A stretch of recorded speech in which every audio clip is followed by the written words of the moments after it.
Max Force is the newest roller coaster at Six Flags Great America. This record-breaking launch coaster features the fastest acceleration in North America, blasting guests from 0 to 78 miles per hour or 126 kilometers per hour in just 1.8 seconds. That launch alone makes Max Force noteworthy, but it also features the world's tallest double inversion and the world's fastest inversion. So do all these records make Max Force a winner? I think so. In fact, I think it's now the best roller coaster at Six Flags Great America, and in this review, I'll explain why. In 2018, Six Flags Great America had 14 different roller coasters. The park had one of the deepest coaster lineups in the nation. One of the few holes was a conventional launch coaster, as the park's lone launch coaster was Vertical Velocity, the Intamin Impulse coaster. That same year, the park began demolishing their old Pictorium IMAX theater near the front of the park, and they began teasing a new addition. And sure enough, in August of 2018, the park announced Max Force, an S&S compressed air launch coaster. With their pneumatic launches, S&S is capable of some insane accelerations. Look no further than Dododampa at Fuji-Q Highland, which accelerates riders from 0 to 112 miles per hour or 180 kilometers per hour in just 1.6 seconds. Most of S&S's launch coasters were built overseas, so it was always surprising this American-based company hadn't been contracted to build more of these air launch coasters back home. The only air launch coasters they've built in America were the incredibly unreliable and now removed Hypersonic XLC from King's Dominion and Powder Keg at Silver Dollar City. I've ridden the latter, and it has a shockingly forceful launch despite its unassuming size and statistics. But flash forward to 2019, and S&S opened Max Force at Six Flags Great America. Located adjacent to the main entrance, Max Force dominates the front of the park. It's the first coaster you encounter, and for that reason, I would advise riding it later in the day if you're not one of the first people in the park. It will build a line up very quickly. Now, there are two caveats with that recommendation though. First, the ride will not operate in the rain, so if rain is coming later in the day, you should probably ride it early while the skies are still clear. 2. Once park closing time hits, the park will no longer take seating requests for any row, so if you want to try the front row, and I would highly recommend it, you need to make sure you reach the station before closing time. Max Force's queue line consists of a series of switchbacks, however it can be a bit tricky to figure out how long the line actually is. Each day I visited Six Flags Great America, the park was using a different queue line configuration for Max Force, and it would change throughout the day. Oftentimes the queue line would spill out of the main entrance, but it usually wasn't as bad as it looked because the park was only using a few switchbacks, if any. Maybe this was a method to deter people from overwhelming the queue line at opening, but Max Force typically had a 30 to 40 minute wait at worst on my summer weekday visits when I returned in the mid-afternoon. Flash Pass currently is extremely limited for Max Force, which does keep the regular line moving. Members can get a one-time skip the line pass for Max Force, however the park only distributes 100 of these per day, and like I said it's limited to one per member. And with the paid Flash Pass, Max Force is only available in the highest Platinum tier as a one-time only skip. I understand why this is done given the ride's newness and the fact the ride's capacity is not as high as the park's other headlining coasters, but I imagine it'll be added more to Flash Pass in the future. Once you reach the station, an employee will assign you a row. As long as it's not after park closing, the park will take seating requests, and I would strongly recommend the front to experience the full power of that launch.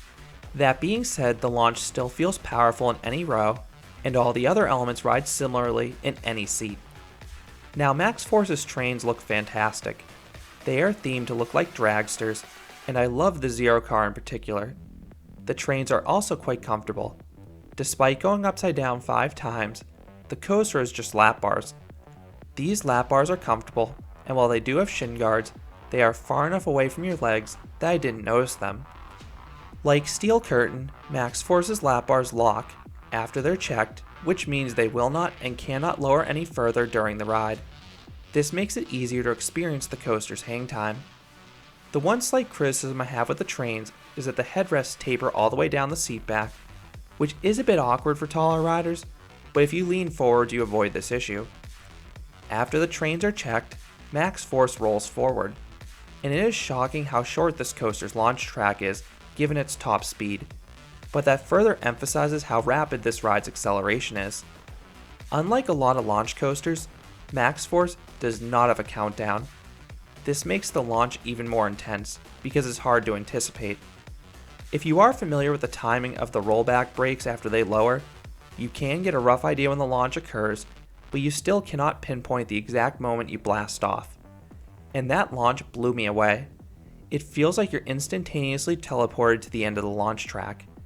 Max Force's launch is sudden, abrupt, and over in a flash. It is remarkable how quickly you get up to speed.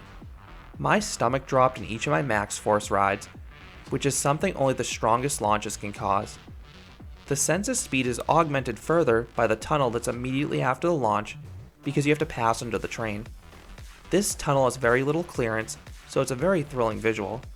And the speed is even wilder up front because you get the wind power blasting you in the face. Is this the best launch in North America? Possibly. The hydraulic launches and intimate accelerator coasters like Top Thrill Dragster and Kingda Ka are more sustained, but the raw power of Max Force's launch exceeds those coasters. And I rode Dragster within 24 hours of Max Force, so I got a pretty good comparison. This launch on Max Force is comparable in power to Accelerator at Knott's Berry Farm, but I think the lack of a countdown and near miss with the tunnel gives Max Force's launch the edge. The other cool thing with this coaster's launch is the sonic boom sound it makes. You know when Max Force launches no matter where you are in the park. The deafening boom it produces is unmistakable, and it gives the coaster character. However, I'm sure the locals were not a fan of this, which is why the park had to make some sound dampening improvements after the ride's opening year. So for anyone who rode Max Force in both 2019 and 2021, I would love to know if the launch is actually quieter, or if the sound is just contained within the park better now. This launch is followed by this tiny step up. Now I figured this element would give some great airtime like a Speed Hill R and RMC, given its small size and the ride's eye-popping top speed. However, it did not offer any airtime. The element was just too gradual. It just feels like a continuation of the launch track. You then experience the ride's tallest element, the 175-foot or 53-meter tall Dog Tongue. This element feels like a variant on the Banana Roll. The ascent into the Dog Tongue pulls good positive Gs, and that's immediately contrasted by the hang time at the top. You navigate the top of the Dog Tongue quite slowly, and the ride actually has a drive tire up there in between the inversions when you briefly level off, presumably to prevent the train from getting stuck.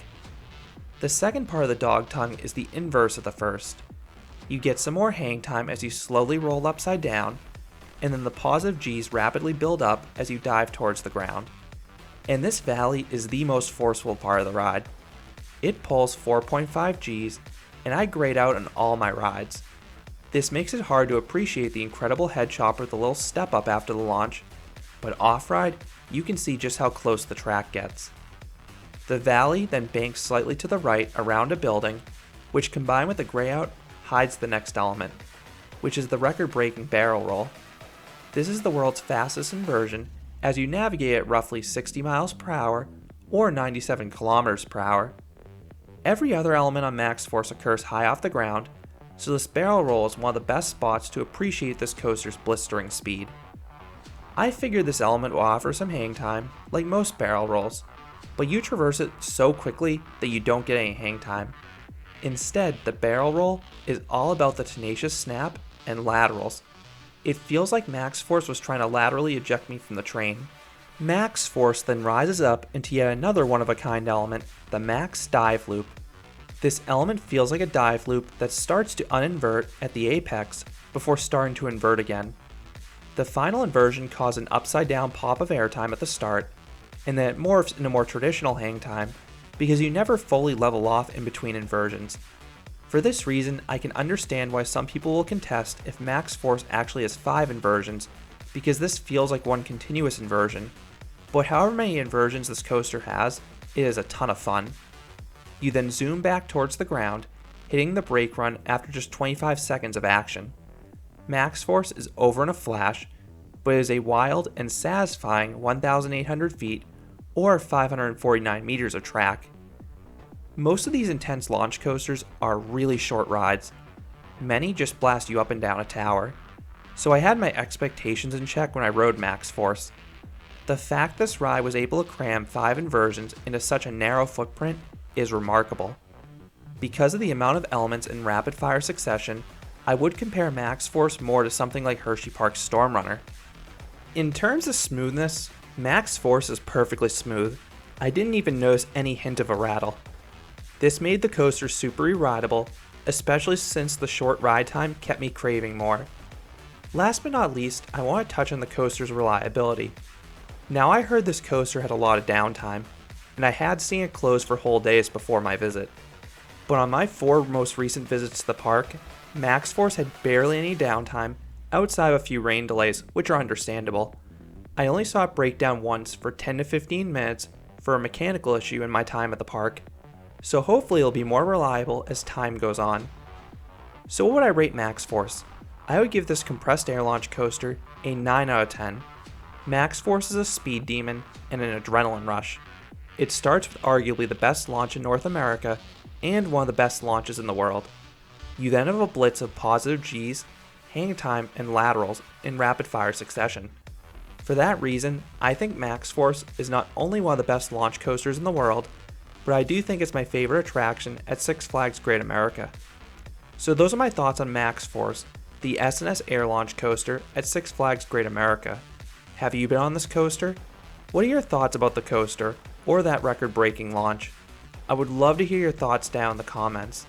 If you enjoyed this review, I'd appreciate if you gave this video a like, and you considered subscribing, because there'll be a lot more roller coaster and amusement park videos here at Canopy Coaster. Thanks for watching.